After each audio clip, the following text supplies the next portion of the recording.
Damos también la bienvenida al diputado Ignacio Mier Velasco, coordinador del Grupo Parlamentario de Morena en la Cámara de Diputados. Bienvenido.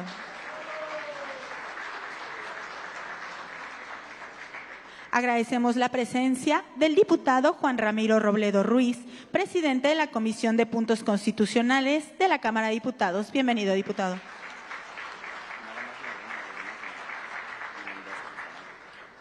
Agradecemos también al doctor Óscar Eduardo Ramírez Aguilar, gobernador electo del estado de Chiapas. Sea usted bienvenido.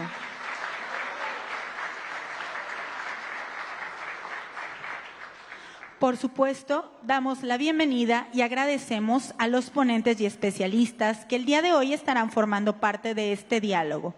Ricardo Antonio Silva Díaz, abogado por la Escuela Libre de Derecho. Bienvenido.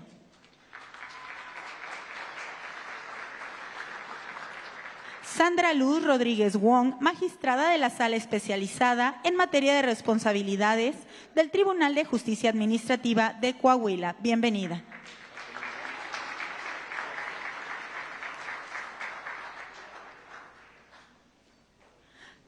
Taisia Cruz Parcero, magistrada de circuito y directora del Instituto Federal de la Defensoría Pública.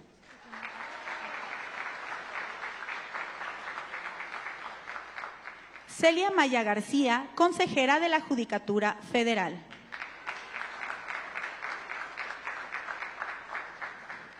Juan Guillermo Ávila, miembro de la Barra Mexicana del Colegio de Abogados.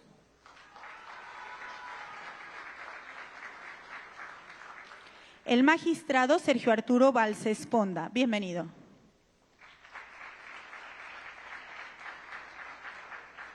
José Alfonso Montalvo Martínez, magistrado y consejero de la Judicatura Federal.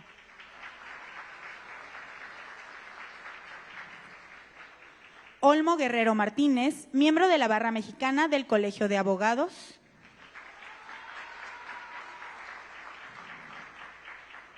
Rogelio Rodríguez Garduño, analista jurídico.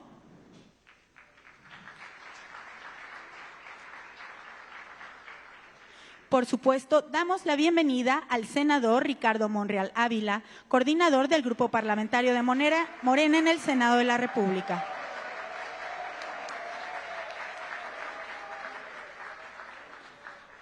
Agradecemos también la presencia del maestro José Omar Sánchez Molina, secretario ejecutivo de la JUCOPO en la Cámara de Diputados. Bienvenido.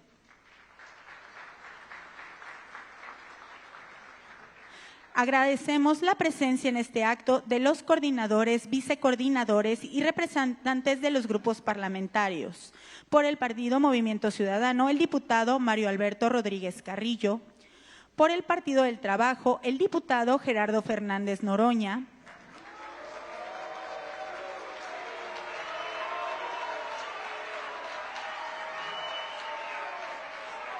Por el Partido Revolucionario Institucional, el diputado Marco Antonio Mendoza Bustamante. Por el Partido Acción Nacional, el diputado Miguel Rodarte de Lara.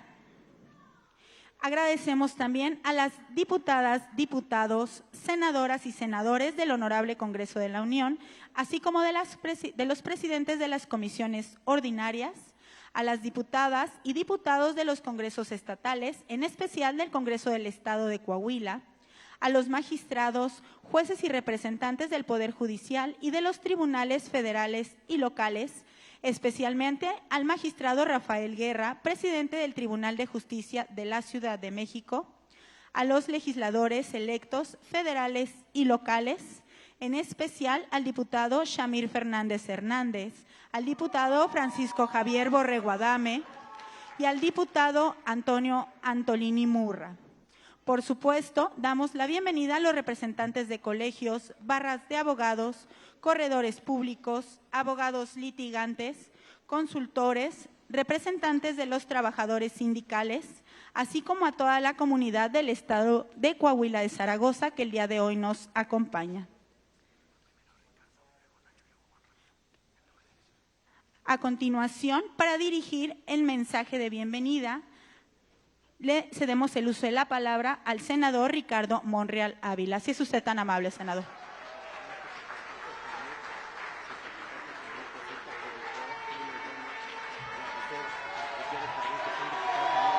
Muchas gracias. Muchas gracias. Todas las personas, sin distinción, las vamos a respetar.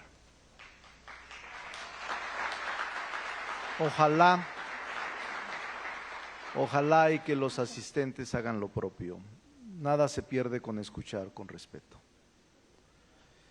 Todas las personas, sin distinción, tienen reconocidos diversos derechos, como el derecho a la igualdad, al trabajo, a la salud, a la libertad, a un medio ambiente sano y a la alimentación, entre otros, cuyo ejercicio es necesario para que vivan con dignidad y puedan desarrollarse según su proyecto de vida.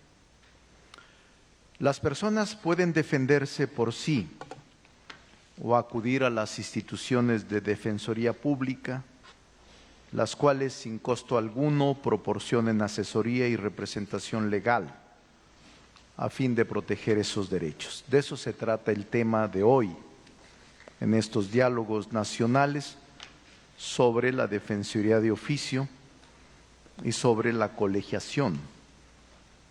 Las personas también que se denominan defensoras públicas es y constituye una obligación del Estado, pues a este corresponde el deber de garantizar el derecho de acceso a la justicia por medio de defensa y asesoría en favor de las personas que lo requieran cuando se transgredan derechos o cuando enfrenten algún problema legal.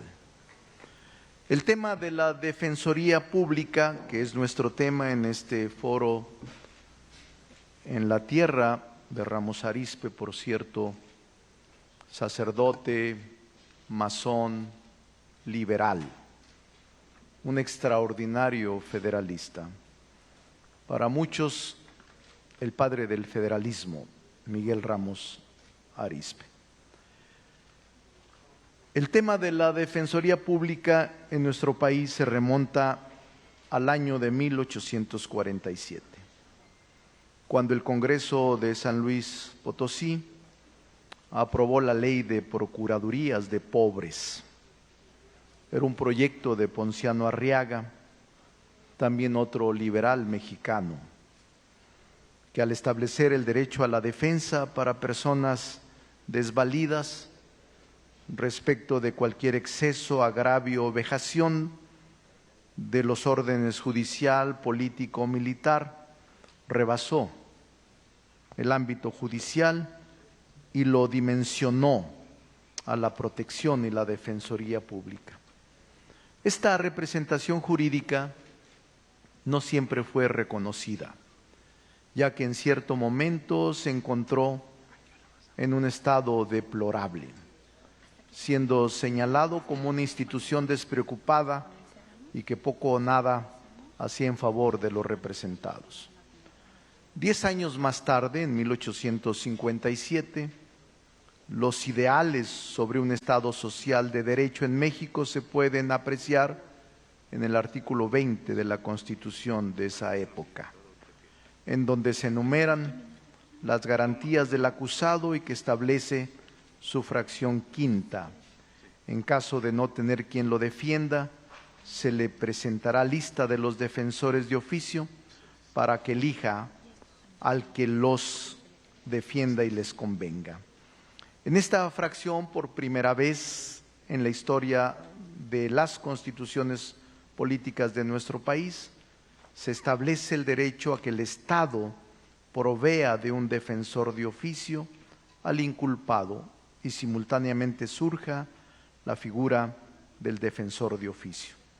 En la Constitución Política de 1917, particularmente en el artículo 20, fracción novena, se mantiene el derecho a un defensor de oficio, como se amplía ahí también el ámbito de su acción. Dentro de la evolución de esta figura, la separación entre la Defensoría de Oficio Federal y la Defensoría de Oficio del entonces Distrito Federal se dio el 9 de febrero de 1922, al promulgarse la Ley de la Defensoría de Oficio Federal, y el 28 de septiembre del mismo año se publicó el reglamento de la Defensoría de Oficio del Fuero Federal, aprobado por la Suprema Corte de Justicia el 18 de octubre. Esta ley y su reglamento marcan una clara separación entre la Defensoría de Oficio del Distrito Federal y la Defensoría de Oficio de la Federación. No fue sino hasta el 29 de mayo de 1989 que entró en vigor la Ley Federal de la Defensoría Pública, la cual creó el actual Instituto Federal de la Defensoría Pública, dotándola de independencia y técnica operativa y adscribiéndola al órgano interno de la Judicatura Federal. El Instituto Federal de la Defensoría Pública es el órgano del Consejo de la Judicatura Federal encargado de garantizar la defensa pública de las personas ante autoridad del Fuero Federal. El servicio se brinda a través de personas defensoras públicas en materia penal y personas asesoras jurídicas en todas las materias que no son del orden penal mediante la orientación, asesoría y representación jurídica. Este instituto brinda sus servicios bajo los principios de gratuidad, probidad, honradez y profesionalismo.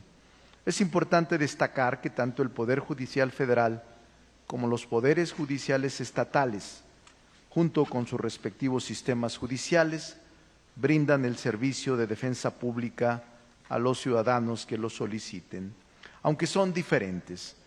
Por ejemplo, 25 de las defensorías públicas locales de los estados, 25, óiganlo bien, pertenecen al Poder Ejecutivo local.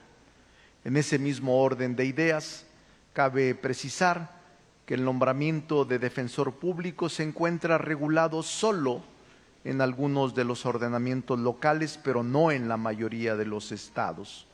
Los estados disponen de legislaciones diferenciadas, desde los requisitos para desempeñar las funciones de defensor público hasta el catálogo de obligaciones del mismo, incluso prohibiciones. Actualmente, la evolución del desempeño de la Defensoría Pública, tanto local como federal, es poco alentadora. Encuestas e investigaciones muestran la insatisfacción de personas que, privadas de su libertad, acuden a este servicio y que lo califican en forma negativa en casi 80% de los encuestados, a ellos y a sus familias. No desconocemos que en esta materia permea que la defensoría en el nivel local y en el federal se ha vuelto obsoleto. Incluso podemos afirmar que más allá de la calidad y el profesionalismo de los defensores, esto se debe más a la estructura actual que no ha permitido el crecimiento de la institución ni ha logrado obtener los resultados que la sociedad demanda. Por ejemplo, el diseño de las defensorías públicas en materia penal está aún sentado en las necesidades que planteaba el modelo de justicia penal inquisitivo, en el cual la presencia física de la defensa pública no era vista como requisito esencial, sino como mera apariencia formal del proceso. En este sentido, desde la constitucionalización de la garantía a una defensa técnica adecuada por un profesional de derecho, la cantidad de trabajo de las defensorías públicas se incrementó considerablemente, pues rompió con la manera en que éstas operaban. Sin embargo, el funcionamiento defiende que en la actualidad enfrenta es muy deficiente. Tanto las defensorías locales como federales son acumuladas y presionadas por el rezago de trabajo, la curva de aprendizaje para los defensores públicos que ya forman parte de estas instituciones y el descuido y la carga laboral excesiva, entre otros factores. Todo sistema federal tiene que hallar un punto medio entre la concentración y la dispersión de poderes, es decir, definir la autonomía que tienen los estados y municipios para establecer su propio marco legal y el grado de centralización de atribuciones y recursos para que sea adecuada e indispensable. Tampoco es un secreto que la institución exhibe un desequilibrio entre el Ministerio Público y el Poder Judicial. Aquí retomo las palabras del gobernador de Chiapas, que ha elevado en distintos foros de que es conveniente acompañar a la reforma al Poder Judicial, la reforma al Ministerio Público o al sistema de procuración de justicia. La reforma que presentó el presidente de la República, inició López Obrador el 5 de febrero del año en curso, busca sustituir al Consejo de la Judicatura Federal para crear dos nuevos organismos. Uno de ellos para administrar todo el sistema de justicia, incluyendo la Escuela de Formación Judicial y el Instituto de la Defensoría Pública. Es decir, se crea el órgano de administración judicial. La modificación al diseño y a la estructura de órganos administrativos y disciplinarios del Poder Judicial tiene por objeto garantizar su autonomía, independencia y especialidad técnica. Es importante resaltar que la reforma de referencia, en este sentido, no debilita al Poder Judicial ni merma su autonomía e independencia, sino que lo fortalece a través de la legitimidad emanada del poder popular, cerrando la brecha sistemática que se había creado entre el poder y la sociedad. Considerando lo expuesto, la mejora de las defensorías públicas, federales y estatales, tiene varios objetivos fundamentales: garantizar los derechos de la ciudadanía, fortalecer la gobernabilidad y la transparencia e impulsar la profesionalización y el acceso a la justicia, todo ello para contribuir a una sociedad más justa, transparente y participativa.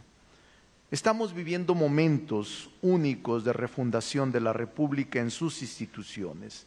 Esta es y será una de las reformas más discutidas, más celebradas por la ciudadanía y más polemizadas en centros y círculos también de la ciudadanía. El acceso a la justicia es el último fin del Estado, es el fin esencial de cualquier estructura social y política de cualquier nación. Nadie puede negar en México que actualmente hay un déficit de justicia, que es indispensable reformar al Poder Judicial y que el movimiento social y político al que pertenecemos tiene un mandato popular por atender, el cual nos fue ordenado en las urnas de manera legítima. Este es el penúltimo foro de análisis y discusión y concluiremos en Sinaloa el próximo jueves. Corresponde después a la Comisión de Puntos Constitucionales, que preside Juan Ramiro Robledo, incorporar al dictamen los asuntos que puedan mejorar, enriquecer o modificar la propuesta presidencial, convertida en iniciativa, ahora en estudio y comento. Esto será en la tercera semana de agosto, seguramente, para iniciar el 2 de septiembre con la discusión y, en su caso, la aprobación de la modificación a la Carta Magna.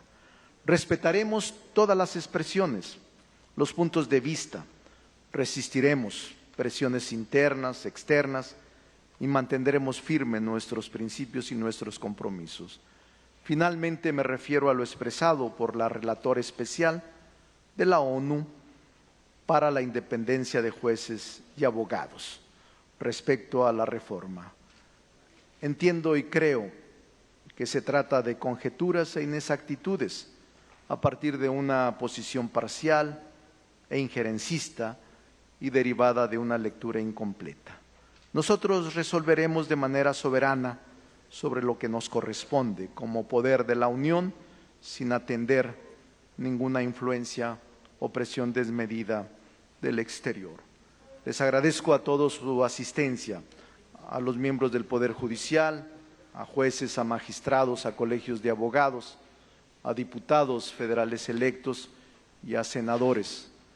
Un saludo, secretario de Gobierno, al gobernador y a todos los asistentes, nuestros respetos y nuestra consideración. Continuaremos adelante.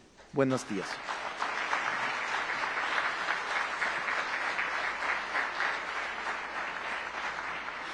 Agradecemos las palabras del senador Monreal Ávila. Queremos agradecer y destacar la presencia